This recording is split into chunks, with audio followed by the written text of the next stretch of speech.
Bonjour, Jean-Luc Villemagne. Je suis candidat aux élections législatives 2017. Les élections auront lieu le 11 juin et le 18 juin pour le deuxième tour, pour la 5e circonscription du Rouennais. Je suis sur la liste PCF, Front de Gauche. Voilà, avec moi j'ai aujourd'hui Sylvie. Sylvie qui va nous parler d'un dossier sur le problème de handicap. Alors problème, Sylvie va nous exposer, connaît très bien ce milieu et va nous dire un petit peu ses attendus et un petit peu nous dresser un petit point de la situation. Donc Sylvie, qu'est-ce que tu peux nous dire au niveau national? Qu'est-ce que tu attends? Qu'est-ce qu'il faudrait faire et quelle est la situation sur le domaine du handicap? Alors, au jour d'aujourd'hui, le handicap est un vrai problème pour les structures au niveau national, puisqu'on a beaucoup de jeunes handicapés ou de jeunes adultes handicapés qui sont sur des listes d'attente sur des structures, et le problème est très grave. Ne serait-ce que pour les jeunes de 18-20 ans, jeunes adultes, qui sont toujours en amendement Creton, qui sont en attente d'une structure adulte et où on se voit mettre, on va dire, 30-35 ans, toujours être avec des jeunes handicapés qui seront, on va dire, sur 12-15 ans. Comment on peut percevoir des situations comme ça, sachant que, on va dire, dans l'éducation nationale, on ne dira pas à un jeune de 12 ans, eh bien, on va attendre qu'il y ait une place au collège pour pouvoir te faire rentrer. Non, dès le CM2, fin de primaire, on a des places dans les collèges. Nous, nos jeunes handicapés, subissent. Ils subissent des attentes d'établissements, des manques de places, des listes d'attente dans le monde adulte qui vont de 60-70 places et qui restent des jeunes qui végètent, qui ne peuvent pas s'épanouir. C'est scandaleux sur le monde national. D'accord.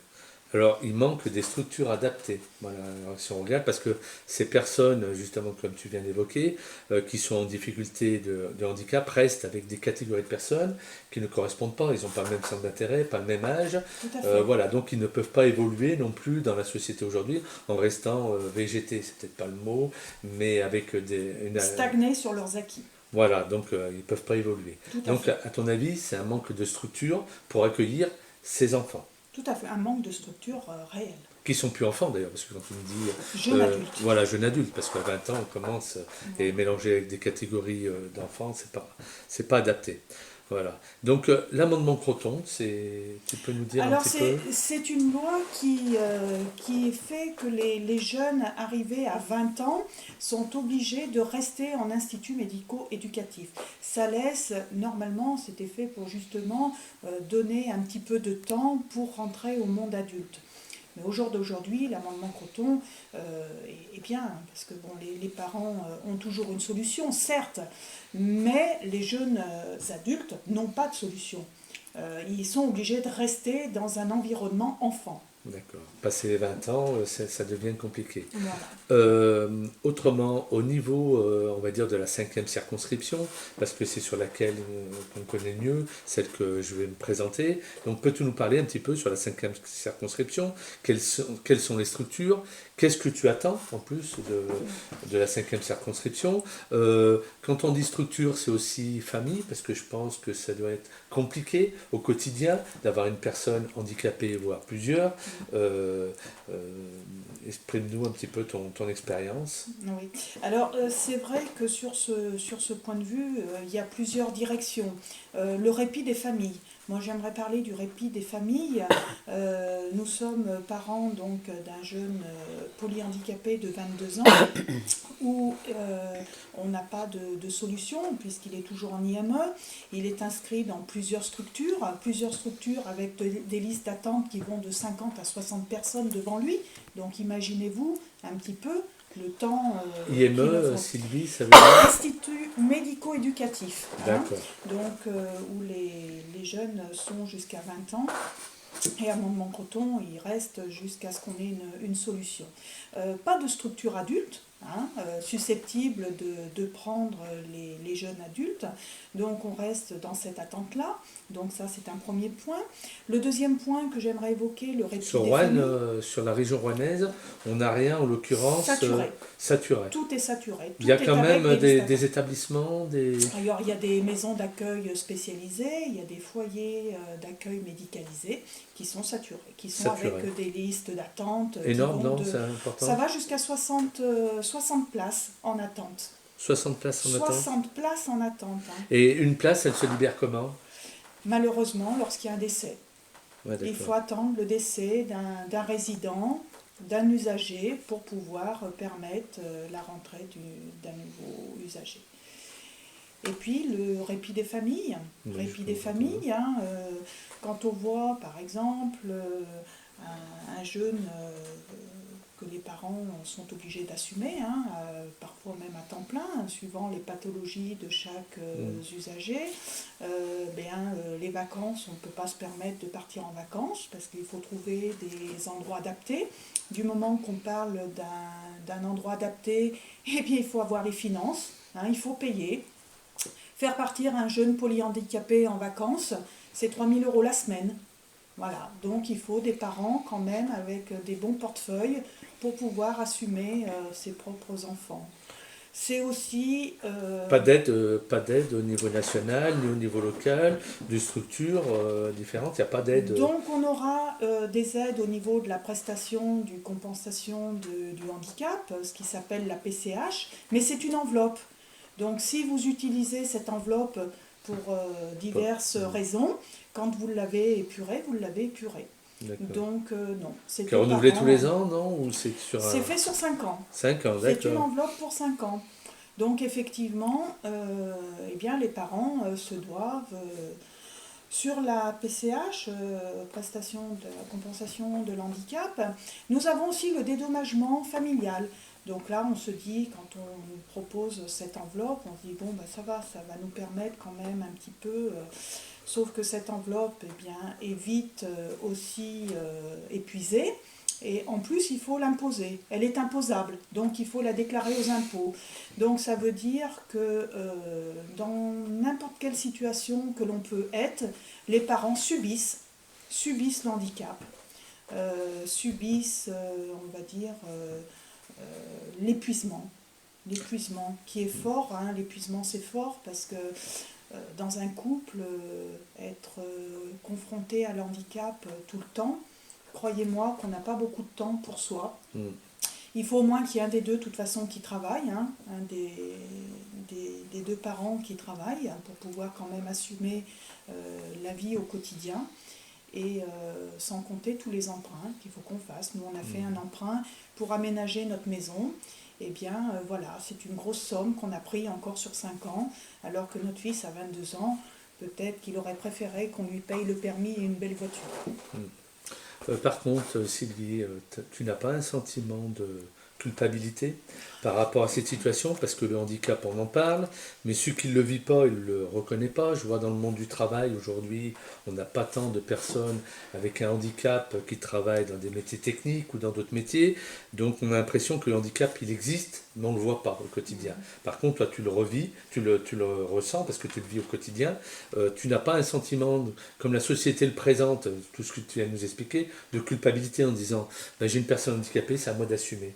Moi, je pense que le handicap, on ne choisit pas, les problèmes de santé, on ne choisit pas. Donc, à un moment, c'est aussi à la société, et la solidarité et la fraternité. Oui, tout à fait. De toute façon, je pense que quand on est touché par le handicap, tel qu'il soit, hein, que ce soit des handicaps de naissance, des handicaps suite à des accidents, mais aussi maladies, parce qu'il ne faut pas oublier qu'au jour d'aujourd'hui, malheureusement, on vit une société où on est quand même beaucoup éprouvé, et on peut être atteint d'une hémorragie cérébrale à tout moment, d'un cancer à tout moment, qui rendent la personne en situation de handicap.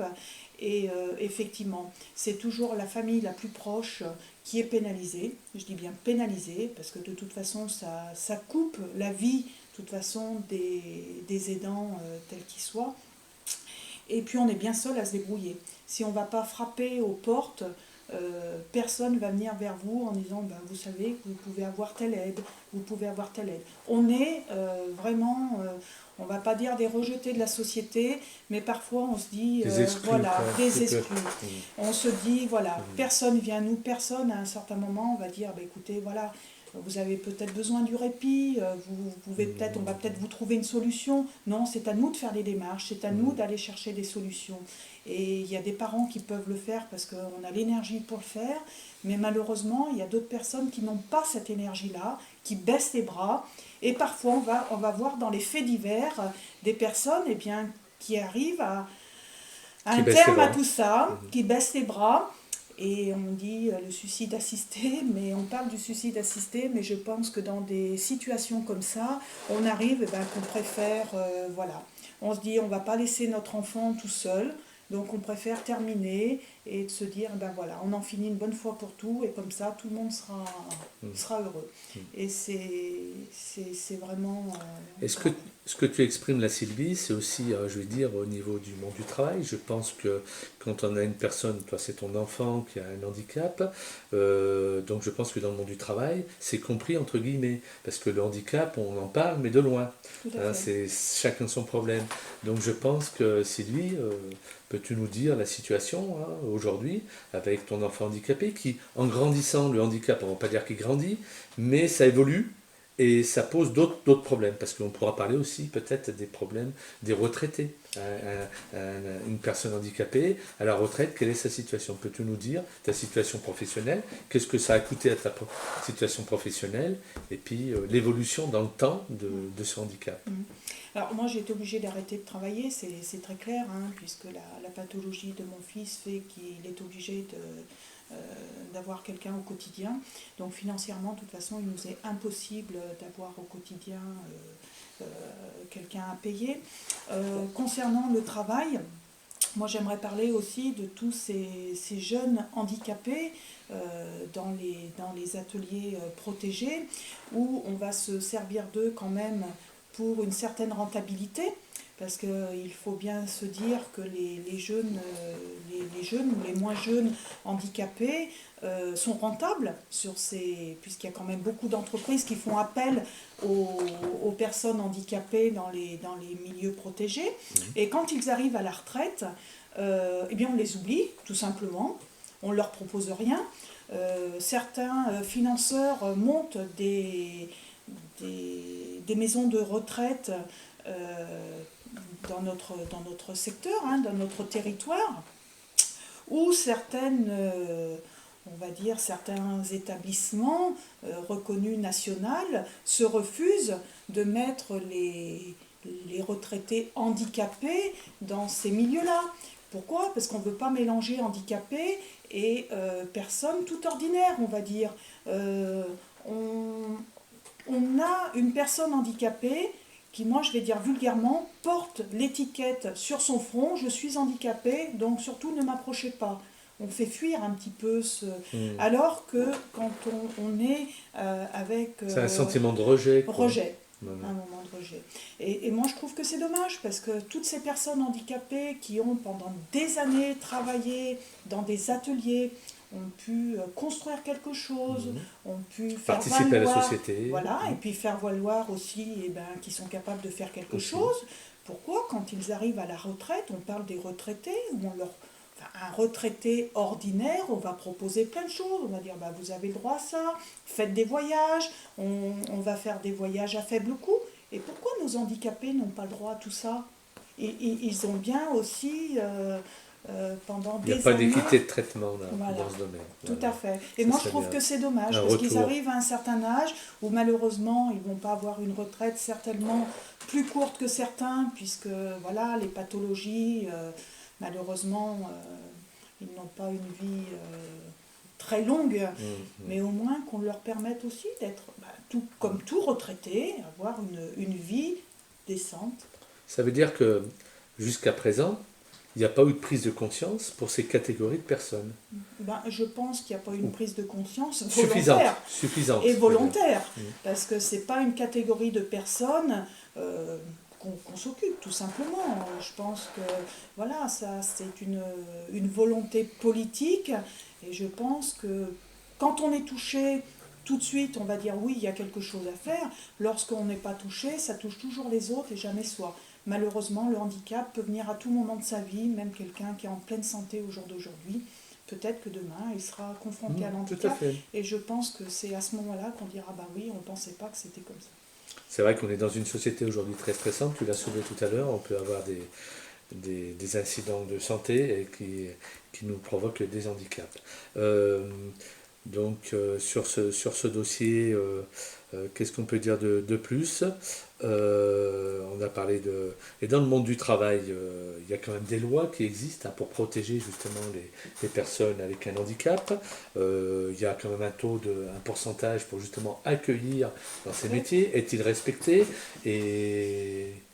Non, je pense que les entreprises préféreront se pénaliser et payer les pénalités que d'offrir un poste à un handicapé. D'ailleurs, on le voit, lorsqu'un ouvrier est confronté à un handicap, qu'il soit faible ou un petit peu plus conséquent, on préférera le licencier, quitte à donner une bonne enveloppe à la sortie, que de se dire on va aménager ton poste, tu restes dans la société, jusque-là tu as été un bon élément. Non, on préférera le licencier avec une bonne enveloppe à la sortie et ne pas permettre un poste adapté. Les entreprises préfèrent payer la pénalité que se dédouaner, quoi, voilà, se dédouaner un petit peu. S'acheter de bonne conscience en versant un chèque, alors que c'est pas ce qu'on recherche, hein, c'est aussi l'épanouissement. Parce que le travail, c'est pas toujours, mais c'est un épanouissement. Hein. Le monde du travail, échanger, c'est participer aussi à la vie de la société, échanger avec les collègues de travail. Donc il faudrait faire respecter les lois, parce que ces lois existent, elles sont en vigueur. Aujourd'hui, on a l'impression que tout est un peu dévoyé. Hein. Donc on a pu soulever manque de structure. Pas de site adapté, répit des parents, hein, parce que c'est un épuisement, on voit que d'ailleurs tu as parlé avec ton cœur et on l'a ressenti, c'est un épuisement, c'est-à-dire un peu de répit, et faut retrouver cette solidarité, cette fraternité, et surtout l'égalité, parce qu'on voit aujourd'hui qu'on n'est pas tous égaux. Tout à fait. Hein. Donc toutes les démarches ou toutes les pénalités qu'on croit, les stationnements, le respect des stationnements, les accès pour personnes handicapées, c'est peut-être des charges lourdes pour les gens qui ne sont pas handicapés, mais il faut aussi se mettre dans la peau des personnes handicapées. Hein. Souvent on l'oublie, et c'est pour ça que aujourd'hui, avec Laurence, on est à cheval sur ce dossier, parce que les personnes avec un handicap doivent pouvoir participer à la société et doivent complètement intégrer la société de demain. Donc, dernière question, Sylvie, hein, si tu veux bien, qu'est-ce que tu attends de Jean-Luc Villemagne, hein, candidat aux élections, et de Laurence Simao, qui est suppléante pour ces élections au niveau local? Tu as exprimé pas mal de choses, mais là, on aimerait avoir ta vraiment vision. un vrai regard sur le handicap. Il y a trop de manque de structure, et beaucoup de familles sont vraiment dans une difficulté à trouver des solutions face à des jeunes handicapés, que ce soit plus de 20 ans, mais aussi moins de 20 ans. Il y a des personnes qui sont en attente encore de structure. Est-ce normal ? Quand on dit que dans l'éducation nationale, l'école est obligatoire à partir de 6 ans, 3 ans, maintenant c'est 6 ans, je veux dire, pourquoi nous, nos enfants, parce qu'on a un handicap, on n'a pas de solution. Donc il faudrait construire des structures. Après, adaptées, des structures où... avec du personnel adapté, voilà. formé. Alors, construire, le mot est peut-être fort, parce que bon, on sait que financièrement, ça coûte. Mais pourquoi ne pas mettre des places supplémentaires dans déjà des structures existantes ? Il y a peut-être des possibilités déjà adaptées. Au jour d'aujourd'hui, quand on parle de chômage, il y a peut-être aussi des formations à développer, et de se dire pourquoi pas mettre du personnel supplémentaire dans les structures déjà existantes. Faut pas, nous, parents, on n'est pas à dire il faut construire, il faut faire ci, il faut faire là, mais au moins apporter des solutions sur déjà des bâtiments déjà existants. Quand on voit sur ça... Agrandir quand même, parce que c'est pas suffisant. Tu m'as dit il y a 60 places, voilà. On va pas dire que c'est construire un bâtiment énorme, mais on peut pas accepter qu'aujourd'hui il faut attendre des décès pour avoir des places. 60 personnes, c'est énorme. Sur l'existant, on peut faire des choses encore sur l'existant. on peut se... Voilà. Et puis, bon, encore une fois, c'est pas normal qu'un jeune handicapé ou un moins jeune n'ait pas de solution au jour d'aujourd'hui. C'est pas normal. Ça, c'est pas entendable. Et puis le répit des familles. Je veux dire, quand on voit qu'une famille ne peut pas souffler, ne peut pas dire, allez, on va s'oxygéner un petit peu, faire quelque chose autre que faire l'auxiliaire de vie, l'assistante de vie, tu as parlé des vacances tout à l'heure. Il faudrait qu'il y ait des aides, que ça vous soulage, et que l'enfant ou la personne, parce que c'est pas que des enfants, l'adulte, puisse partir en vacances avec des gens du même univers, et ça soulage les parents. S'extérioriser. Bien sûr. Voilà. Et c'est une personne à part entière, c'est un humain. Donc pourquoi le montrer du doigt par rapport à d'autres choses qui sont faites pour des personnes qui n'ont pas de handicap? On va trouver des solutions pour faire partir les jeunes en colo, on va trouver des aides pour faire partir les jeunes à l'étranger parce qu'ils en ont besoin au niveau éducatif. Et nous, nos enfants, on n'a rien. Puis avoir un peu d'amour de la société, des gens. Voilà, ne pas se sentir rejeté. Voilà. Et au jour d'aujourd'hui, c'est vrai, quand on est dans la rue avec un fauteuil roulant, déjà rien que le regard de la personne en face, déjà vous donne une bonne gifle. Voilà. Tout à fait, tout à fait. Eh bien, sache qu'on va y porter une attention très particulière. Merci. Et je m'engage personnellement justement à respecter tout ce que tu as annoncé dans cette interview. Donc je te remercie Sylvie. C'est moi et je te souhaite une bonne fin de journée. Merci de votre attention. Beaucoup. Merci beaucoup.